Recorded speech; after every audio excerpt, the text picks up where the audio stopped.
그거는 이 세상에서 전혀 고난받지 않고 단지 나의 환난을 면하게 하시려고 주님이 재림하시는 것이 아니에요. 생명의 면류관을 주시기 위해서 재림을 하시는 것입니다. 계시록 2장 10절에 서머나 교회에게 주시는 말씀은 내가 장차 받을 고난을 두려워하지 말라. 네가 죽도록 충성하라. 끝에 그리하면 내가 생명의 면류관을 내게 주리라 그랬잖아요. 이제 음녀 바벨론은 확실히 망한다고 하시는데 이거를 이 세상은 망한다. 이것을 알고 가는 싸움은 외롭지 않아요. 이것을 알고 가는 것이 올바른 종말론입니다. 그러니까 내가 아무리 인내해도 80평생, 90평생밖에 안 된다는 거예요. 90평생 밖에, 100세 밖에, 100세 나가 아니고 100세 밖에 안 된다. 이 단어 하나 차이가 큰 거예요. 예, 참 이런 음녀의 세상에서 예수의 증인이 된다는 것이 힘들죠. 예. 그러니까 심판받아야 될 얘기를 우리는 해야 되잖아요, 그죠? 이번 주 예레미야 큐티에서 바룩을 위로하시는 하나님의 심정을 생각해 보았습니다. 가문도 학식도 있었던 바룩이 망해가는 조국의 이 살 길을 정확하게 전해 한다는 것은 고통이었죠. 왜 망한다고 했으니까. 근데 예레미야 45장 3절 1절에 절망의 단어를 6번이나 썼어요. 바룩이 화로다 여호와께서 나의 고통에 슬픔을 더하셨으니 나의 탄식으로 피곤하여 평안을 찾지 못하도다. 6번 맞았습니까? 예? 큐티 했지요? 아련히 먼 옛날 이야기. 예. 예, 여러분들 큐티 책 놓지도 않고 그냥 이렇게 차 타고 다니면서 새벽기도만 들으시면 이 본문이 생각이 안 나요. 꼭 책 읽어보시고 하시기 바래요. 써가시면서. 실력과 문벌 모두 좋은 그가 그렇게 예레미야 예언을 돕고 낭독까지 했는데 지금 화가 임한 거예요. 유다가 멸망하리라는 것도 고통이고 바벨론으로 가라고 했으니까 매국노 소리를 듣는 것도 슬픔이고 예레미야가 성전 출입이 금지당한 것도 탄식감이고 무엇보다 자기가 이런 일을 해야 된다는 것도 너무 피곤하고 모든 것이 평안치 못한 것입니다. 게다가 자기가 훨씬 예레미야보다 나은데 주인공은 예레미야고 자기는 아무것도 아닌 것 같습니다. 아닌 것 같아요. 하나님은 바룩의 이 말에 예레미야를 통하여서 주시는 말씀은 바룩이 자기를 위하여 큰 일을 행했기에 네가 탄식을 하는 거다 이렇게 말씀해 주셨어요. 예수님은 십자가 지시러 가면서도 베드로가 사고친 말고의 귀를 붙여주시면서 가셔야 했는데 예레미야도 성전 출입도 못하는데 바룩을 위로하면서 가야 하는 것이 증인들의 삶인 것입니다. 그래서 요즘은 이제 어떤 재벌들이 이렇게 식구들이 그 소리 지르고 이제 집어던지는 거를 보면 이렇게 물 위에 앉은 음녀같이 큰 권세를 가진 것 같은데 전혀 누리고 사는 사람 같지가 않은 거예요. 왜냐하면 큰 음녀들은 생명이 없기 때문에 이 조그만 사건에서도 내가 누구인지 아냐? 내가 나한테 감히 그거 왜 그러냐면요, 우리 성도들은 그냥 영광에 장차 이루어질 영광을 등에 짊어지고 있잖아요. 그러니까 웬만한 거를 그냥 다 이렇게 자존감을 가지고 이렇게 넘어가는데 여기 도토리 키재기 같은데 포니와 벤츠의 차인데 하늘에서 보면 똑같지 않아요, 그죠? 그런데 그걸 자랑하고 싶어요. 내가 벤츠. 그래서 남자들은 오직 차만 자랑해. 그냥 오직 타고 다니는 게 차밖에 없으니까 정말 그따위 짓을 좀 하지 말아요. 예. 그러니까 자랑할 게 그거밖에 없어. 그러니까 지금 조금 큰 성이라고 그걸 자랑하잖아요. 내가 누군지 아느냐, 내가 이 빌딩의 주인이다 이잖아요. 이러기도 하고. 그래서 참을성이 없으니까 조그만 어려운 일이 와도 죽고 싶다, 뭐 도망가고 싶고 포기하고 싶다, 막 그러기도 하는 거예요. 당장 가져와, 당장 보고서 가져와, 당장 어쩌고 저쩌고 이러잖아요, 그죠? 예. 예. 저는 그런 비본질적인 거 가지고는 화를 안 내요. 물어보세요. 예. 예. 이번에 CT에서도 늦게 간다고 제가 한마디도 안 했어요. 우리 목사님한테. 예. 뭐 또 못 갈 수도 있는 거죠. 뭐 일부러 뭐 그런 것도 아닌데. 자, 적용해 보세요. 예수의 증인이 되어서 그들이 받을 심판을 내가 미리 보여줘야 하는 것은 무엇일까요? 그러니까 어떻게 하면 이 음녀들에게 그들이 받을 심판을 내가 보여줘야 될까? 예. 이거는 어떻게 해야 되냐면 죽었다가 깨어나도 세상은 따라오지 못하는 적용을 보여줘야 되죠. 이번에 그런 증인이 한번 되어 보십시오. 예. 두 번째는 음녀는 모두를 악에 취하게 하기 때문이에요. 2절입니다. 땅의 임금들도 그와 더불어 음행하였고 땅에 사는 자들도 그 음행의 포도주에 취하였다 하고, 아무리 말해도 음녀의 매력은 너무나 대단해요. 막 치명적이에요. 음행의 잔으로 사람들을 취하게 합니다. 사람들의 눈을 멀게 하고 하나님을 외면하게 만듭니다. 그래서 음행과 우상 숭배행위에 동참한 자를 향해서 하나님은 땅의 임금, 땅에 사는 자들이라고 분명히 이렇게 말씀하십니다. 그 똑같은 부분이 신약의 골로새서 3장 1절부터 5절까지 있죠. 빨리 읽습니다. 그러므로 너희가 그리스도와 함께 다시 살리심을 받았으면 위의 것을 찾으라. 2절은 위의 것을 생각하고 땅의 것을 생각하지 말라. 3절이 이는 너희가 죽었고 너희 생명이 그리스도와 함께 하나님 안에 감추어졌습니다. 우리 생명이신 그리스도께서 나타나실 그때 너희도 그와 함께 영광 중에 나타나리라. 그러므로 땅에 있는 지체를 죽이라. 곧 음란과 부정과 사욕과 악한 정욕과 탐심이니 탐심은 우상 숭배니라. 예. 그러니까 그러므로 나오기 1절부터 4절까지 대단한 약속을 주시고, 이렇게 네가 영광 중에 나타나는 이 대단한 인생이니까 땅에 있는 지체를 죽이라고 자신 있게 명령을 하셨습니다. 단번에 내리는 결단의 명령입니다. 그러므로 죽여야 되겠는데 우리는 자꾸 그러나가 나오잖아요. 그죠? 큐티하는 것이 말씀대로 살라는 것인데, 말씀대로 세요, 큐티하세요 얘기해도 그러나 큐티가 못 해주는 게 있어요. 그런 말은 그러나 하나님이 못 해주시는 게 있어요 하고 똑같은 불신앙의 말입니다. 그러면 죽이라는 땅의 지체는 무엇을 의미할까요? 지체는 몸의 일부, 사지라는 의미로서 이제 타락한 죄성을 가리킵니다. 이런 인간의 마음속에 있는 죄를 5가지로 요약을 해서 음란과 부정과 사욕과 악한 정욕과 탐심을 지적하고 있는데요.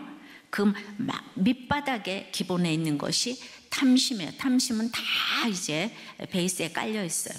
이성에 대한 탐심이 음란과 악한 정욕으로 나타나고, 돈에 대한 탐심이 부정과 사욕이라고 할 수 있어요. 그리고 모든 것이 섞여서 한꺼번에 나타나기도 하는데요. 이제 음란은 뭐 부정한 성관계 뭐 이런 거 있을 수 있죠. 그리고 이제 또 이제 부정한 거, 더러운 거 이제 많죠. 사욕은 수동적인 이런 정욕을 의미해요. 내가 너무 스트레스 받아서 다른 남자 만났다, 다른 여자 만났다. 그래서 내가 여행 갔다 왔다. 내가 그래서 필로폰을 한번 했지. 내가 스트레스 받아서 그랬어. 당신 엄마 때문에 내가 그러잖아. 응? 시어머니 알지? 그래서 내가 다른 남자 만났다고. 당신이 내 편 안 들어주잖아. 그래서 이렇게 환경이 되면 그렇게 수동적으로 끌려가는 제어하기 어려운 욕구가 우리 가운데 있다는 거예요. 그래서 악한 정욕은 그것보다 훨씬 능동적인 측면이 있습니다. 이제 이렇게 모든 탐심은 하나님 한 분으로 족한 줄 모르는 마음으로 이렇게 모든 죄악의 뿌리가 돼요. 그래서 이 탐심이 우상숭배라고 합니다. 그러니까 이제 이게 대표적인 죄악들인데, 이 땅에 있는 내 사랑하는 식구, 남편, 아내, 돈, 내가 좋아하는 성적인 쾌락, 애인, 골프, 운동 등 아무리 치명적인 매력이 있어도 모든 것들은 땅에 있는 지체라고 합니다. 이런 것들은 하나님 안에서 하나님 명령대로 살아야 하는 영적 존재인 거예요. 그런데 이러한 땅에 있는 지체들을 우상처럼 숭배하는 거예요. 다시 말해서 영적 존재인데 육적 존재로 좋아하기 때문에 그 육적인 인생은 아무리 내 자식, 내 식구, 내 돈이라고 해도 땅에 있는 지체이기 때문에 내가 안 죽이면, 주님이 땅에 있는 지체를 죽이라 그랬는데 내가 안 죽이면 결국 하나님이 죽이신다고 오늘 말씀하고 계십니다. 그러니까 문자적으로 들으면 이게 너무 어려운 거예요. 무서운 거예요. 그러니까 결국은 예수 안 믿으면 죽는다, 예수 안 믿으면 망한다, 이 얘기를 하는 거죠. 이번 주간도 그 양육과 목장에서 수많은 오픈이 있었어요. 예수님을 믿지 못하고 이 가증한 육적 쾌락, 이 동성애를 쫓아 살았다는 오픈이 또 나왔습니다. 그러니까 이제 우상 숭배는 다른 것이 아니라 좋아하면 그게 우상이에요. 그래서 늘 말하듯이 시력이 안 좋아서 이제 갓을 좋아하는 줄 알고 가까이서 가보니까 골드라 이거죠. 나는 정말 하나님이 좋아서 갔다고 갔는데 거기 딱 돈이 있더라, 뭐 이 얘기를 하는 거죠. C.S. 루이스가 음란보다 더 무서운 것이 자기 의와 교만이라고 했는데요, 음란과 부정, 바람피는 건 다 드러나잖아요. 드러나기 쉬워요. 근데 돈을 좋아하는 탐심은 교회에서도 버젓하게 활동을 하지 않아요. 돈 많이 내면 직분 주잖아요. 돈은 자기 의를 만족시키기 위해서 절대적인 역할을 합니다. 그래서 사실 따지고 보면 음란보다 더 무서운 것이 돈이라고 할 수 있습니다. 예, 정말 그 악이 드러나기가 참 어려운 것이 돈으로 다 감싸고 있기 때문에 적용해 보세요. 여러분은 음란과 돈 중에 어떤 게 더 우상입니까? 한마디로 뭐가 더 좋아요? 음란이에요? 돈이에요? 예? 그러니까 이럴 때는 그냥 음란이라고 하는 사람이 순수하게 보이네요. 그죠? 네. 어떻게 돈을 내려놓고 음란을 좋아한다고 그럴 수가 있어요? 뭐 솔직하게 한번 나눠보세요. 예. 그럼 전부 다 이제 또 음란이요 이러고 가서 대답하려고 그러죠. 순수하단 말 들으려고. 6절입니다. 그래서 이제 골로새서 그 다음 절 6절은 이것들로 말미암아 하나님의 진노가 임하느니라. 자, 적용이 안 되고 불순종해서 하나님의 진노를 일으키는 것 중에 가장 대표적인 것이 무엇일까요? 예, 바로 여호수아 23장에 불신결혼 하지 말라고 얘기하고 있습니다. 인간의 5가지 악이 집결된 것이 불신결혼이라는 거예요. 2017년 통계가 26만 쌍이 결혼하고 11만 쌍이 이혼을 했다고 그래요. 이게 점점 결혼도 이제 점점 이렇게 34만 쌍에서 이렇게 점점 줄어가고 있어요. 수많은 가정이 불신결혼으로 결손가정이 돼가고 있습니다. 이것보다 더 큰 악이 어디 있습니까? 그래도 우리는 결혼을 음란으로 합니다.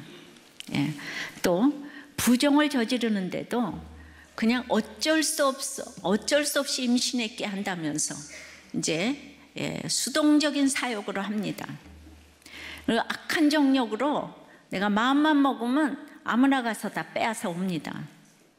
또 돈이 있는 것 같으니까, 또 직업이 좋은 것 같아서 탐심으로 또 미모를 우상숭배하며 결혼을 합니다. 그러면서 탐심이 우상숭배이기 때문에 내가 좋아하는 거예요. 내가 좋아하는데 누가 말려? 죄책감도 하나도 없습니다. 그래서 결혼을 죄책감 없이 불신결혼을 마음껏 하는 거예요. 내가 하나님의 자녀로 준비가 안 된 악 속에서 또 다른 악을 만나니까 이 세상이 악으로 가득 찰 수밖에 없습니다. 이번 주 나눔에 8살 딸을 가진 이혼남에게 속아서 혼전 임신으로 어쩔 수 없이 결혼을 했다고 하는 거예요. 근데 그런 남편이 또 외도를 여전히 하면서 집을 나간 지 12년이 됐다는 거예요. 바로 어쩔 수 없었다는 것이 바로 악이에요. 백수 오빠가 자취방에 와 있으니까 너무나 싫어서 도피처럼 어쩔 수 없어서 또 가서 거기 어쩔 수 없어서, 그러니까 어쩔 수 없는 게 얼마나 악인지 아시기 바래요. 이게 수동적인 사욕이에요. 우리들 교회에서는 결혼할 때 간증을 합니다. 그러니까 서로가 재혼인데도 재혼을 밝히지 말라는 이 부모님의 요구가 있어요. 물론 이제 불신 부모님이시겠죠. 결혼을 통해 예수의 증인들이 돼야 하는데 여전히 세상 음녀의 증인이 되고 싶은 것입니다.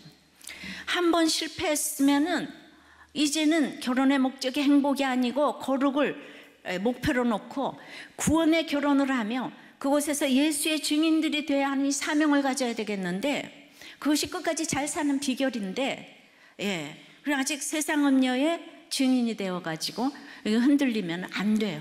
서로가 재혼인데 지금 한 번 실패를 했는데도 아직도 정신 못 차리고 그러면 안 돼요. 적용해 보세요. 그럼 불신결혼 하겠습니까? 무늬만 불신결혼 하겠습니까? 또 불신결혼 시키겠습니까? 내 맘대로 안 되죠. 어떻게 자녀를 내 맘대로 하겠어요? 그래서 지금부터 본인과 자녀들의 구원을 놓고 기도해야 되는 것입니다. 그러니까 무늬만 불신결혼이 아니고 무늬만 신결혼. 좀 말이 잘못됐어요. 불신결혼 하겠습니까? 무늬만 신결혼 하겠습니까? 교회에서만 하면 그게 신결혼 아니죠. 세 번째는 성령에 이끌려 광야로 가여 음녀의 실체가 보입니다. 3절 4절입니다. 곧 성령으로 나를 데리고 광야로 가니라. 내가 보니 여자가 붉은빛 짐승을 탔는데 그 짐승의 몸에 하나님을 모독하는 이름들이 가득하고 7머리와 10뿔이 있으며 그 여자는 자줏빛과 붉은빛 옷을 입고 금과 보석과 진주로 꾸미고 손에 금잔을 가졌는데 가증한 물건과 그의 음행에 더러운 것들이 가득하더라. 음녀의 실체는 광야 학교로 가야 누구도 부인하기 힘든 실체가 보이지요, 그죠? 광야학교 가도 안 보이는 사람이 있어요. 7머리와 10뿔 가진 자를 그 누가 심판받을 자로 알겠습니까? 그러니까 내가 광야로 갈 수 있는 것도 성령의 인도라 그랬잖아요. 이 광야가 참 축복입니다. 그냥 광야는 사단이 지배하는 곳이기도 해요. 거기서 다 만나는 게 아니에요. 근데 이 세상을 또 광야라고도 해요.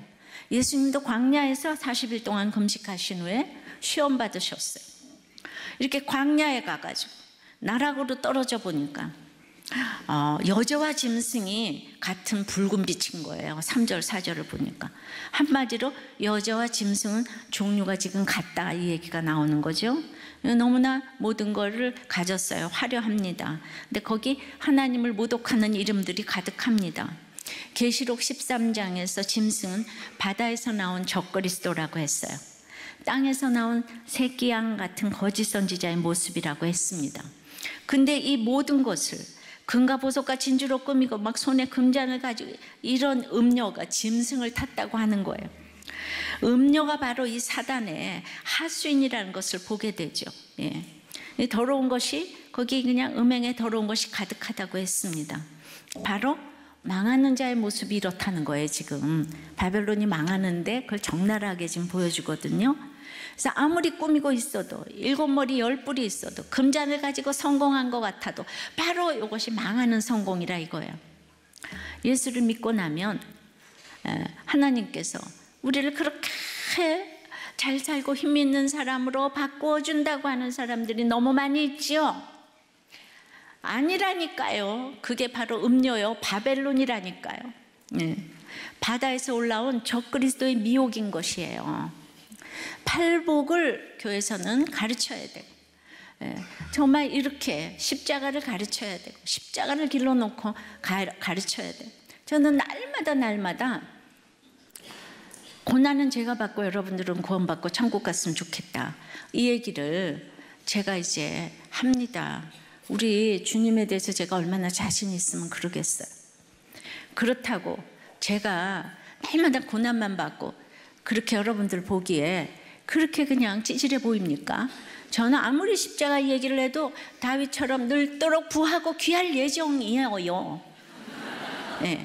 아니, 내가 다 나를 아는 사람 30년 전부터 내가 그 얘기를 했는데 하나님은 이 모든 사람들이 보이게 이런 성전을 주셨잖아요, 그죠?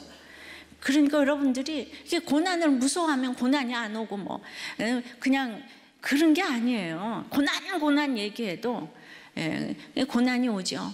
그리고 나는 고난을 받기로 했기 때문에 또 고난이 오면 내가 받기로 했기 때문에 내가 선포한 거, 내가 정말 이렇게 살아야 된다. 나한테는 고난이 와야 된다.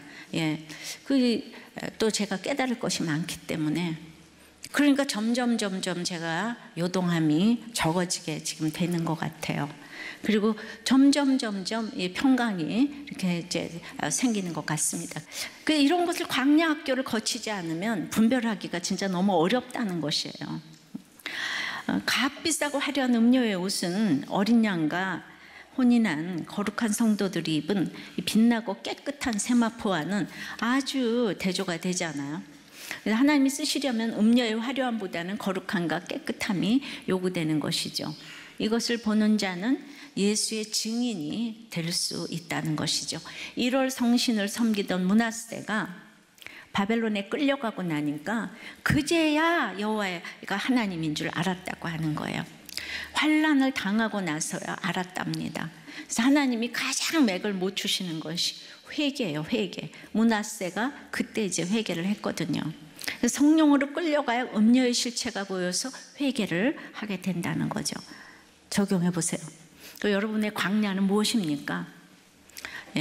근데 광야가 없어서 아직도 음료의 실체가 분별이 안 됩니까? 광야에 있는데도 아직도 음료의 실체가 분별이 안 됩니까? 생각해 보세요. 네 번째는 이 음료의 세력이 비밀이라고 하십니다. 5절입니다. 그의 이마에 이름이 기록되었으니 비밀이라 큰 바벨론이라 땅의 음녀들과 가증한 것들의 엄이라 하였더라. 지금 음녀에 대해서 아주 적나라하게 지금 해부하고 있어요. 여자의 이름을 정확히 설명하고 있습니다. 큰 바벨론, 땅의 음녀들과 가증한 것들의 엄이라. 근데 우리가 너무 좋아하니까 지금 실체를 밝혀주고 있잖아요. 근데 특별히 오늘 비밀이라고 그랬어요. 비밀은 여기서 시크릿이 아니고 미스테리예요. 시크릿은 감추기 위한 것이지만 지금 미스테리는 알려지기 위한 비밀. 이렇게 굳이 언어로 하면 여기는 비밀, 여기는 신비, 그렇게 이제 표현을 하겠습니다. 그러니까 이 경건의 비밀을 가진 자라야 이 음녀의 비밀을 알 수 있는 것이 알 수 있습니다. 무슨 뜻이냐면 악이 모든 것에 침투해 있기 때문에 비밀이라 그러는 거예요. 그러니까 음녀 바벨론은 단순히 지금 로마나 바벨론 이게 아니라 악은 모든 것에 침투해 있고 악이 세상 곳곳에 펼쳐져 있는데 그것을 모르기 때문에 비밀이라고 하는 거예요. 화려하면 좋아 보이지 않아요? 거기 지금 예수가 없으면 이거는 망하는데 우리는 아니라 그러잖아요. 저 사람은 안 망해. 마음도 착해. 좋아. 이러면서 자꾸 안 망한다고 그래요. 저 사람 예수 안 믿어도 돼. 이러는 거예요. 근데 복음도 음녀의 악함도 비밀이기 때문에 내가 복음의 비밀을 더 크게 알아야 이 음녀의 비밀을 알 수 있는 것입니다. 이해되십니까? 뭘 되겠어요? 새가족 가서 맨날 오늘 설교 이해됐어요. 그러면 이해됐다고 하면 제가 어머나 우리 교인보다 낫다. 맨날 이렇게 얘기해요. 자, 예를 들면 암이나 죽음이나 부도나 병 등에서 사실 그 자체는 악한 거잖아요. 그죠? 예. 그런데 복음의 비밀을 더 크게 알아서 거기서 그리스도의 신비를 보이는 거예요. 예. 그러니까 어디나 악이 침투해 있으니까. 예. 그래서 저도 심판받을 일이 있어서 암이 왔다고 얘기를 했잖아요. 그죠? 그 이관희 집사가 자기가 이제 나눔해서 읽었어요. 내가 크면서 내가 원하는 것을 노력해서 모두 성취하며 살았는데 아내와의 결혼도 내가 하고 싶은 여자 기다리다가 했고, 그래서 이제 암 사건이 왔잖아요. 사건이 몰아치면서 내가 무너지면 다 힘들 거라고 생각해가지고 나는 절대 무너지지 않겠다고 생각을 하니까 글쎄 암을 치르고 28번이나 항암을 했는데도 나는 안 무너져야 돼 이러니까 글쎄 그 힘들지 않았대요. 28번 암이. 말이 돼요? 와, 이 철갑 상어도 아니고 이게 뭐죠? 예. 그런데 그렇게 28번을 받았는데 재발이 됐잖아요. 그러니까 그렇게 단단했던 제가 재발 사건으로 무너졌고 겸손해졌습니다. 하나님 앞에서 티끌도 안 되는 내가 내 힘으로 하려고 했기에 죄인이라는 것이 깨달아졌습니다. 저는 여기에서도 또 깨달을 게 있어요. 음녀의 세력이 멀리 있는 게 아니라 내 수준에서 권세와 경제력과 이 끈기와 또 이제 그 의지가 있으면요 그것도 물이 앉은 음녀의 세력일 수 있어요. 예. 그런데 재발을 했더니 무너졌대잖아요. 겸손해졌다잖아요.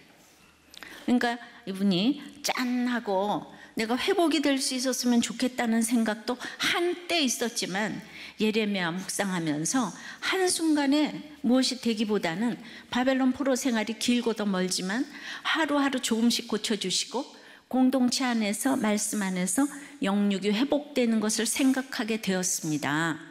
그러니까 지금 그냥 이랬는데 지금 목장에 나와서 이런 거를 안 올 수 있다는 거. 내가 어떻게 28번 했는데 또 제발에 죽어야지 다 이럴 거 아니에요? 예. 그 조금 아무것도 아닌 거 가지고 막 뭘 집어던지고 이런 사람도 있는데 바로 이것이 증인되는 삶입니다. 이것이 기가 막힌 상황에서 그리스도의 신비를 보이는 거예요. 이게 미스테리예요, 그죠? 시크릿이 아니고 미스테리예요. 어떤 상황에서도 겸손한 것이 그리스도의 신비를 보이는 것이라 생각합니다. 겸손한 사람은 탓을 안 하는 사람입니다. 복음의 비밀을 모르면 악의 비밀을 알 수 없습니다. 동전의 양면입니다. 근데 악을 모르면 당할 수밖에 없는 거예요. 적용해 보십시오. 암, 죽음, 부도, 이 질병 등에서 그리스도의 신비를, 그리스도의 비밀을, 그 미스테리를 보이고 있습니까? 이것이 바로 예수의 증인인 것입니다. 여러분들의 모든 힘든 이런 환경에서 그리스도의 신비를 보이기를 바랍니다. 다섯 번째는 중요한 것인데 피로써 증인이 될 수 있습니다. 6절입니다. 또 내가 보면 이 여자가 성도들의 피와 예수의 증인들의 피에 취한지라 내가 그 여자를 보고 놀랍게 여기고 크게 놀랍게 여기니 이 음녀가 성도들의 피와 예수의 증인들의 피에 취해 있다고 했습니다. 잘 보세요. 6절을. 여자는 단수인데 성도들, 증인들은 복수예요. 그러니까 음녀는 혼자 놀아요. 잘난 사람들은 혼자 놀아요. 혼자서 예수의 증인들을 세상에서 얼마든지 죽일 수 있습니다. 히틀러가 그렇고 권세를 가졌을 때는 못할 것이 없습니다. 그래서 증인들의 피에 지금 취했다고 합니다. 그래서 요한이 이 여자를 보고 크게 놀랍게 여기는 것은 아니 큰 음녀가 망해야 되는데 아니 왜 증인들의 피에 취해서 축제 같으니까 지금 음녀가 성공한 것 같고 증인들은 망한 것 같습니다. 그러나 가고 오는 세대 가운데서 핍박하고 죽이는 음녀가 멸망할 수밖에 없는 이유는 바로 이 성도들의 피, 예수의 증인들의 피를 흘리게 했기 때문인 거예요. 그러니까 이렇게 예수의 증인들의 피를 흘리게 하고 예수의 증인들을 욕하고 예수의 증인들을 날마다 괴롭히고 하게 되면 하나님이 그대로 갚아주신다는 거예요.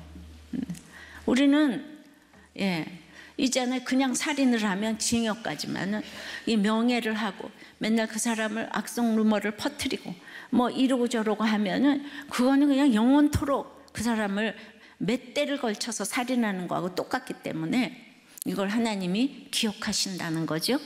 그러니까 그러나 거꾸로 종말을 잘 살려면 예수의 증인들에게는 이렇게 피가 요구되는 거예요. 성도들의 피와 예수의 피를 흘리는 증인들의 헌신이 있어야 결국은 음녀를 망하게 하는 것입니다. 증인들이니 공동체가 보혈의 공동체가 너무 중요합니다. 돈 있어 권세 있어 그럴 땐 혼자 놀고 싶죠. 내 거 다 가져갈 것 같고 만나기만 하면 뭐 사줘야 될 것 같고 그러나 증인들의 공동체가 없는 사람들은 심판당한다는 것을 알아야 합니다. 모든 것을 가진 것 같은 이 재벌의 식구들이 평강이 없어 보입니다. 그 미스테리가 아니고 시크릿이 많습니다. 비밀이 많아 보여요.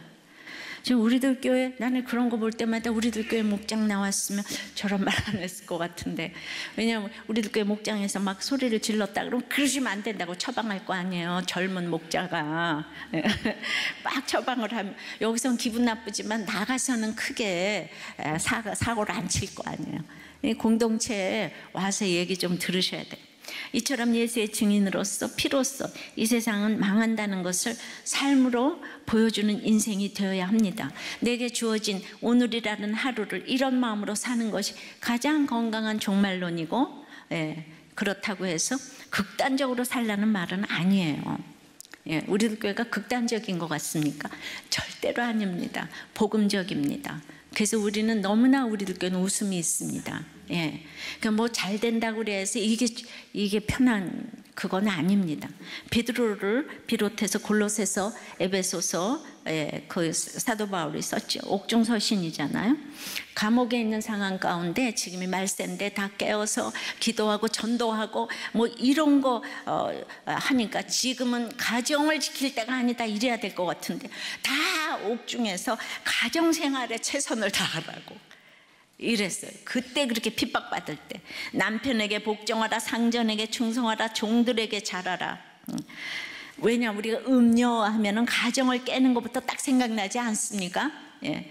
그런데 오늘을 잘 살라고 음녀의 실체를 보여주는 거예요. 이것이 바로 종말을 잘 준비하는 것이에요. 목숨 걸고 신앙생활을 하라는 것이 가정에서부터 이제 시작된다는 것입니다. 예, 이게 건강한 종말론이에요. 예. 그러니까 예수의 증인들의 피에 취했다 그러잖아. 하여튼 예수 믿는 사람 괴롭히고 잘 믿는 사람 맨날 딴지 걸고 끌어내리고 이제 이러면 그 벌을 진짜 어마어마하게 받게 돼 있다는 거죠. 그러니까 내가 예수 안 믿어서 끝나는 게 아닌 거죠. 예. 적용해 보세요. 여러분들은 음녀의 증인이 되겠습니까? 예수의 증인이 되겠습니까? 공동체 고백이에요. 아내가 음녀의 꼬임에 넘어갔지만 예수의 증인으로 이 가정을 지키고자 하시는 남편 집사님의 나눔입니다. 굉장히 중요한 나눔이에요. 저희 부부는 굉장히 나이가 오래되셨어요. 예. 많이 되셨어요. 예. 오랫동안 교회를 다녔으며 성가대에서 같이 봉헌하고 운동장상 같이 하고 여행도 자주 다니고 원앙처럼 둘이 다니고 이렇게 뭐든지 평생을 잘 살아왔던 저희 부부에게 해달별이 떨어지는 사건이 왔어요. 아내의 외도 사건이 찾아온 거예요.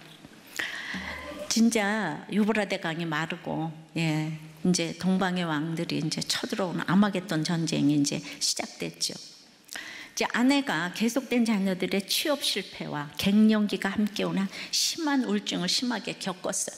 여러분들 심하게 우울증을 겪고 이래도 외도날 수 있네요. 예. 아유 이제 다 퇴물됐어. 퇴물 없어요. 예. 다시 보세요. 예. 그래가지고요. 예. 진짜 그래서 3년 전 아내는 초등학교 동창회에 나가기 시작하면서 이 초등학교 동창회를 가시면 안 돼요. 네. 남녀간에 가시면 안 돼요. 저는 오늘 선포했어요. 네. 중고등학교도 안 되지만 초등학교는 더 안 돼요. 절대로 안 돼요. 나대돌 안 돼요. 나대돌이 또 뭔지 모르지. 네. 환경에 장사가 없는 거예요.